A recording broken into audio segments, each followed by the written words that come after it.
It was 2 a.m. Ibrahim Traoré was still in his office. Phones were ringing non-stop. The central bank president, economy minister, and several advisors were in an emergency meeting. Terrible news flashed on the screen. French banks halt money transfers to Burkina Faso. IMF suspends loan payments, CFA franc being withdrawn from market. The country's economic collapse could begin within hours. Traoré slammed his fist on the table. This is how they've controlled us for years. Even our money isn't our own. Then he turned to his team and laid out a plan so bold that everyone stared in disbelief. "We can't do this," said the finance minister. "Nobody has ever done it." Traoré smiled. "Then we'll be the first." The tension in the presidential palace's meeting room was palpable.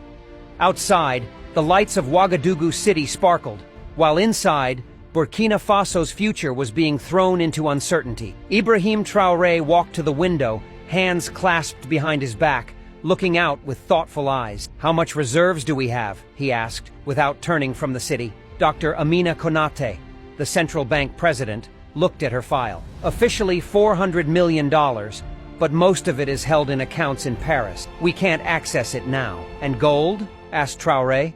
"We have 78 tons of registered gold reserves, but—" Dr. Konate hesitated. "But that too is in France," Traoré completed with a bitter smile.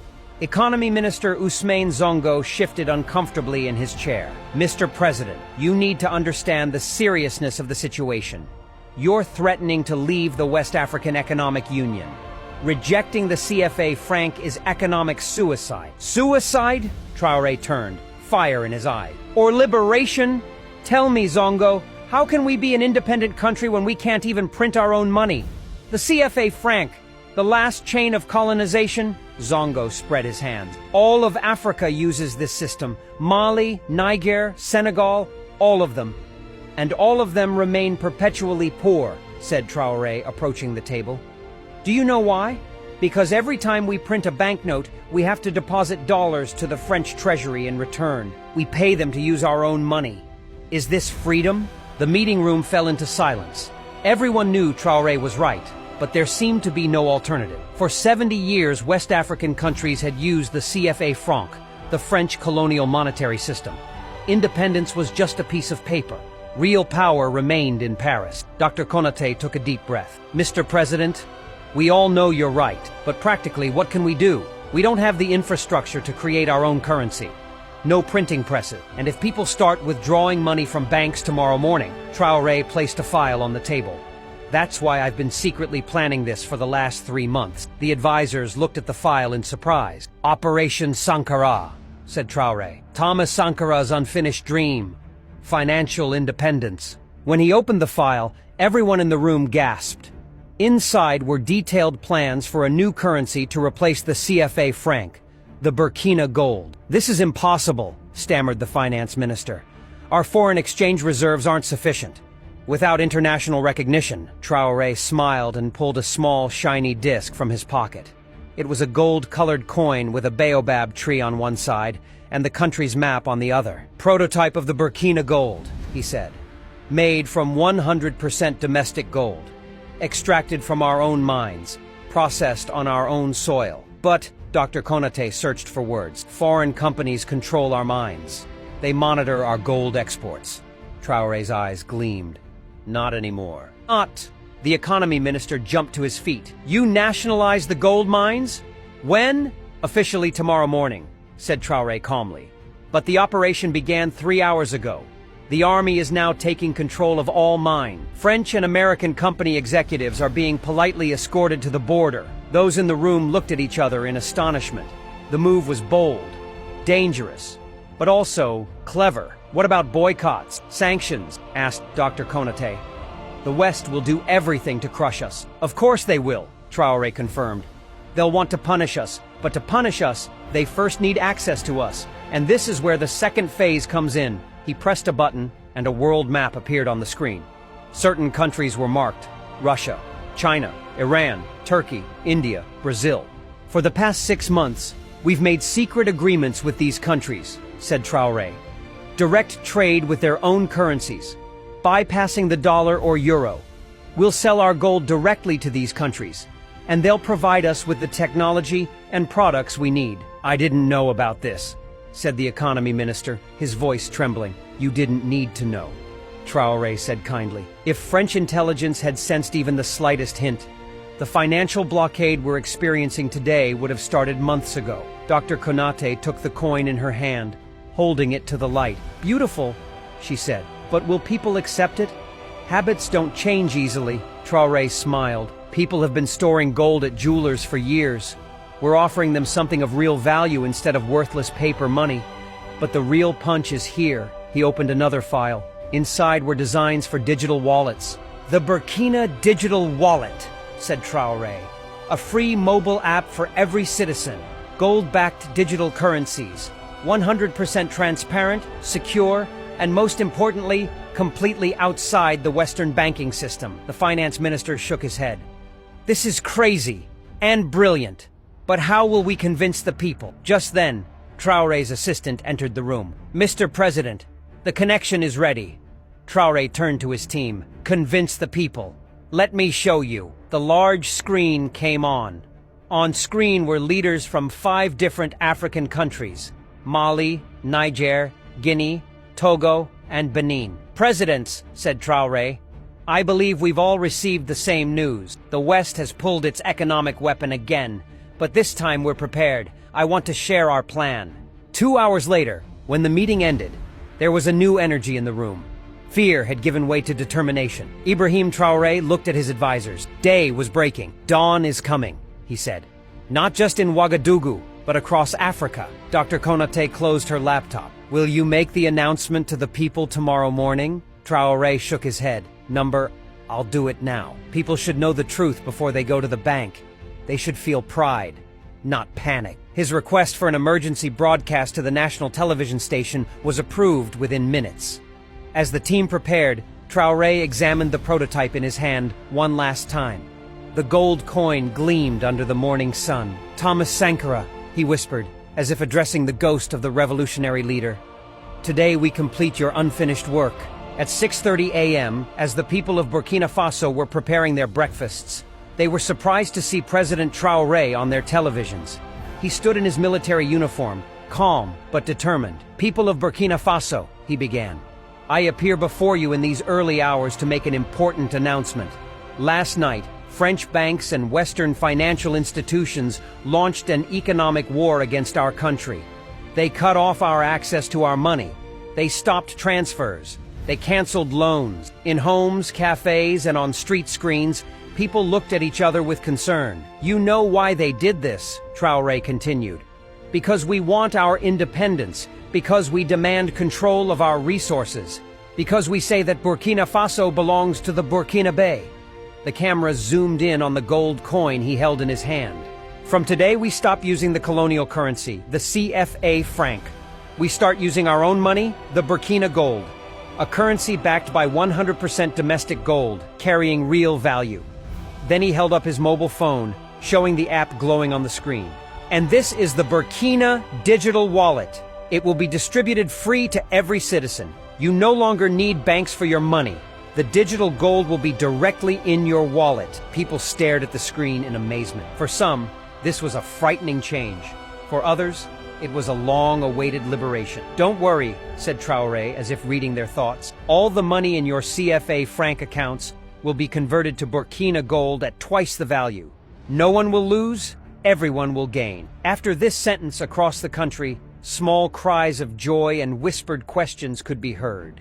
But most importantly, Traoré continued, we will be the ones controlling our money. We will be the ones determining our destiny. And we are not doing this alone. The screen split, and next to him appeared the faces of other West African leaders. They all conveyed the same message. Mali, Niger, Guinea, Togo, and Benin. All leaving the CFA franc system on the same day, at the same time, and switching to their own gold-backed currency. This is not a revolution, it's an evolution, said Traoré. The final link in our independence. Now we are truly free. When the speech ended, something extraordinary began happening in the streets. Instead of rushing to banks in panic, people were discussing the Burkina Digital Wallet app they had started downloading on their phones. It was simple to use, sleek, and most importantly, It belonged to them. But the biggest surprise was yet to come. In Paris, at 7:45 a.m., the French Central Bank was in an emergency meeting. The executive responsible for the Africa desk was looking at the data on the screen in horror. 6 countries left the system simultaneously, he said, trembling. This is a coordinated move. And what's more? What more? Asked the bank president impatiently. The digital wallets have been downloaded millions of times in just a few hours. People are accepting this. There's no run on the banks. The president reached for his phone. I need to call the Ministry of Finance. We must start sanctions immediately. The ministry is already calling, said the assistant, extending the phone. The voice on the phone was panicked. The mines are gone. Energy agreements canceled. Permissions for military bases revoked. All of West Africa is slipping out of our control. In Ouagadougou, Ibrahim Traoré sat in his office, monitoring international reactions. As expected, Western media was drawing doomsday scenarios. Economic collapse begins in Africa. West African countries commit suicide. Traoré condemns his people to starvation. But on the other hand, unexpected messages of support were coming in. Russia, China, India, Turkey, Brazil, South Africa, all with congratulations, offers of cooperation, and promises to recognize their gold-backed currency. Dr. Konate entered the room, excited. You won't believe it, Mr. President. 4 million people have downloaded the app. That's nearly a fifth of our population, Traoré smiled. People have tasted freedom, Konate. There's no going back now. And what's more, Dr. Konate continued, there are thousands of downloads from other African countries too. Ghana, Congo, Senegal.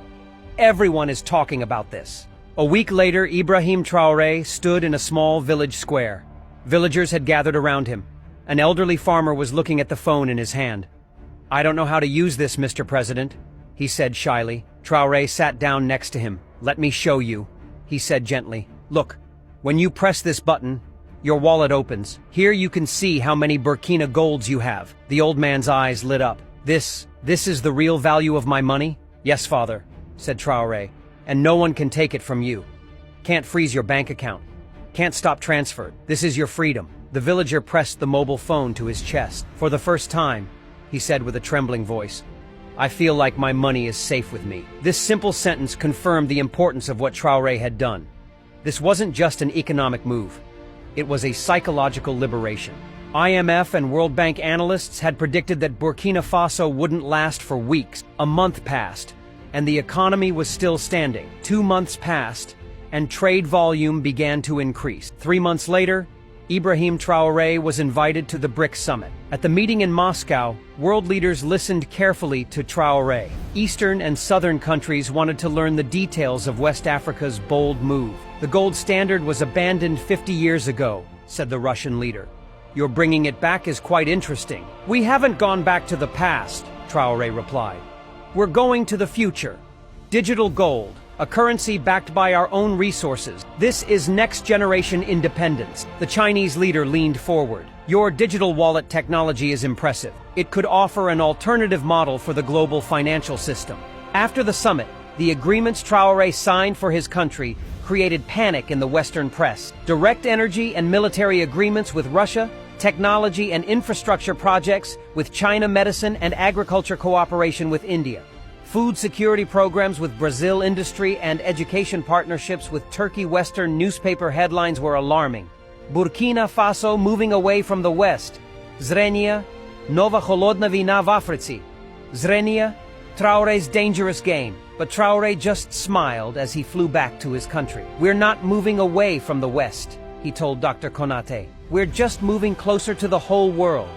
We no longer have a single master. We have many partners. On his phone, the Burkina digital wallet app glowed. The statistics were impressive. 12 million active users, 2 million daily transactions across 6 countries, 0 downtime, 0 hacks. 6 months passed. West Africa's gold-backed currency evolved into the African gold. 14 African countries joined the system.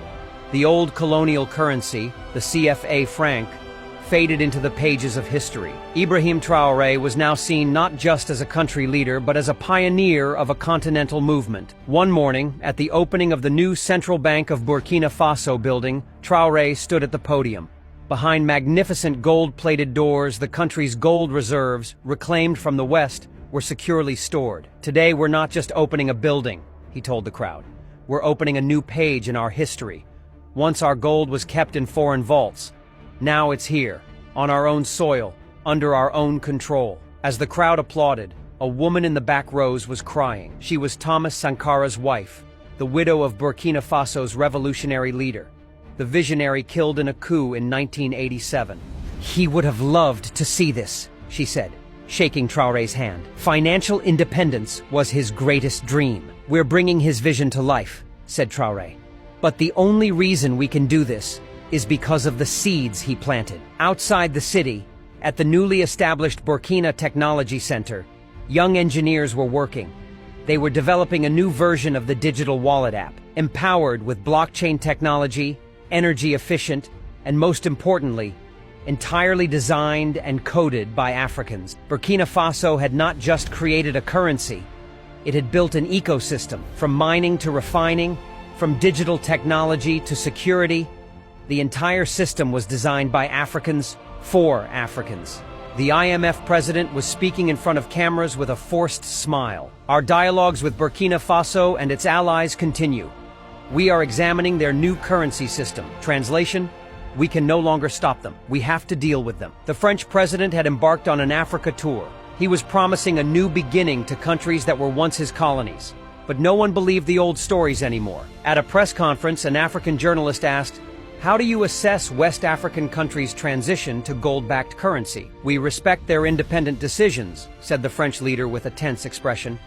"But I'd like to warn about the risks." His words were cut off by laughter in the room. A year later, Ibrahim Traoré was once again on the international stage, this time at the United Nations General Assembly podium. His speech was short but powerful. A year ago, 6 countries took a bold step. Today, 22 African countries use the United African Gold. Our inflation rate has dropped. Our trade volume has increased. Our technological investments have tripled. Western delegates shifted uncomfortably. "They told us we couldn't do it. They told us we would collapse. They told us we would starve." Traoré smiled, "But we didn't tell them anything. We just did it." Unending applause filled the entire hall. An African country had freed itself from centuries of economic bondage. And this was just the beginning.